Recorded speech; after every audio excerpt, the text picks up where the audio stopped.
오늘 본문을 보면요, 예수님과 베드로의 만남을 기록하고 있습니다.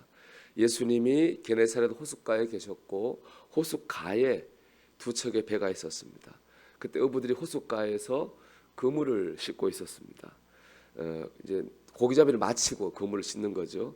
그중 예수님이 한 배에 오르셨는데 그 배가 바로 베드로의 배입니다. 주님께서는 베드로에게 깊은 데로 가서 그물을 던지라라고 말씀하셨어요. 베드로는 주님의 말씀에 순종했습니다. 이렇게 말했죠. 밤새도록 그물을 던졌는데 고기를 잡지 못했습니다. 하지만 주님의 말씀에 의지해서 다시 그물을 던지겠습니다. 베드로는 주님의 말씀대로 깊은 데로 가서 그물을 던졌습니다. 그랬더니 도저히 한 사람이 끌어올릴 수 없을 만큼의 많은 양의 고기를 잡게 되었습니다. 우리가 이 말씀만 놓고 뭐 그런가 보다 할 수 있습니다. 하지만 이 말씀을 살펴보면은 참 베드로의 순종이 대단하구나 하는 것을 알 수 있어요. 생각해 보세요. 먼저 배가 호수 가운데 있지 않고 가에 있었습니다. 육지에 닿아 있었던 거예요. 그리고 그물을 싣고 있었습니다. 이제 그날의 고기잡이는 끝이 났다는 말이에요. 고기잡이를 끝내고 그물을 손질하고 있는 거죠. 근데 예수님이 오셔서 갑자기 그물을 깊은 데로 던지라고 말씀했습니다. 그러면 기껏 다 씻어놓은 그물을 다시 가지고 가서 그물을 던져야 됩니다. 끝나면 또 와서 또 그물을 또 씻어야 됩니다. 이 얼마나 번거로운 일입니까? 거기다가 이제 다시 호수 가운데로 가려면은 또 노를 저어서 가운데로 나가야만 됩니다. 참 생각만 하는 육체적으로 너무나 고단한 일입니다. 더구나 베드로는 이미 전날 밤에 밤새도록 그물을 던지고 고기를 잡았습니다. 이미 지칠 만큼 지친 상태예요. 그런데 다시 씻던 그물을 걷어서 다시 노를 저어 이 호수 가운데로 가서 또 던진다. 너무나 힘들고 참 귀찮고 고단한 일입니다.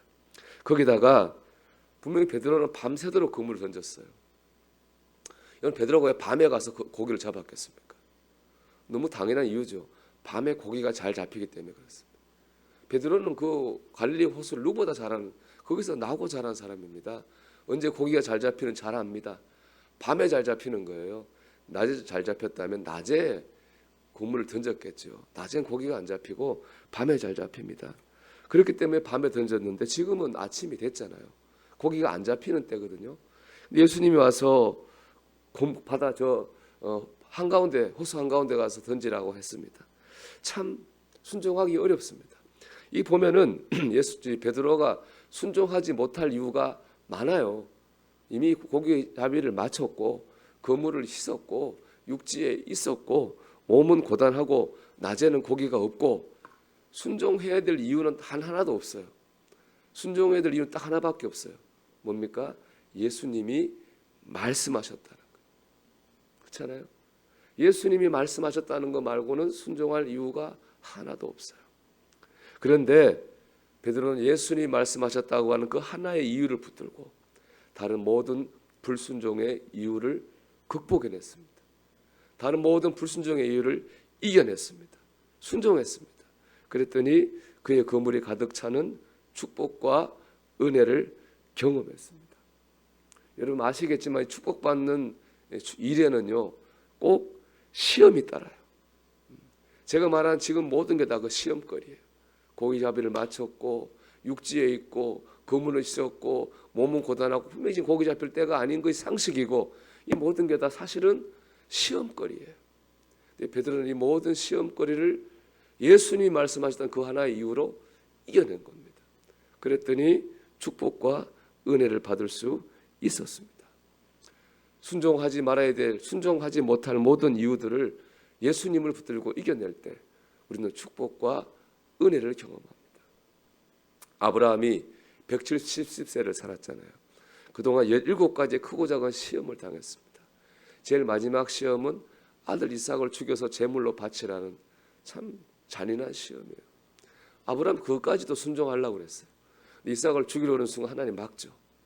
그리고 미리 예비해 놓으신 수량을 이삭 대신 제물로 바치게 하셨습니다. 그래서 그 하나님의 이름을 여호와 이레 예비하신 하나님이다 그럽니다. 하나님은 수장만 예비하신 게 아니에요. 보면은 그 시험을 이긴 다음에 하나님이 아브라함이 약속하셨던 물질의 축복, 민족의 조상에 대한 축복을 다 받게 돼요. 축복을 받는 거예요. 하나님은 수장도 예비하시고 축복도 예비해 놓으신 분입니다. 그런데 언제 아브라함이 이걸 받았습니까? 시험을 이기고 순종할 때 여호와 이레 하나님의 은혜와 축복을 받았습니다. 여러분, 하나님은 여호와 이레 하나님입니다. 우리가 그 하나님을 만나려면은 많은 불순종의 이유들을 이겨내야 됩니다. 예수님을 바라보고 예수님의 말씀을 붙잡고 모든 불순종의 이유를 이겨낼 때 여호와 이레 하나님을 만나게 될 것입니다. 여러분, 우리 올 한 해도 얼마나 그런 우리가 영적 전쟁을 많이 하겠습니까? 베드로가 깊은 데로 가서 거물을 던지기까지의 그 영적 전쟁, 아브라함이 이삭을 제물로 바치러 그 모리아 산 올라갈 때까지의 영적 전쟁. 여러분, 우리 그 영적 전쟁에서 예수님을 붙들고 예수님의 말씀을 붙들고 이기기를 소망합니다. 그래서 여호와 이레 하나님을 만나고 체험하는 이 한 해가 되고 오늘이 되기를 주의 이름으로 축원합니다.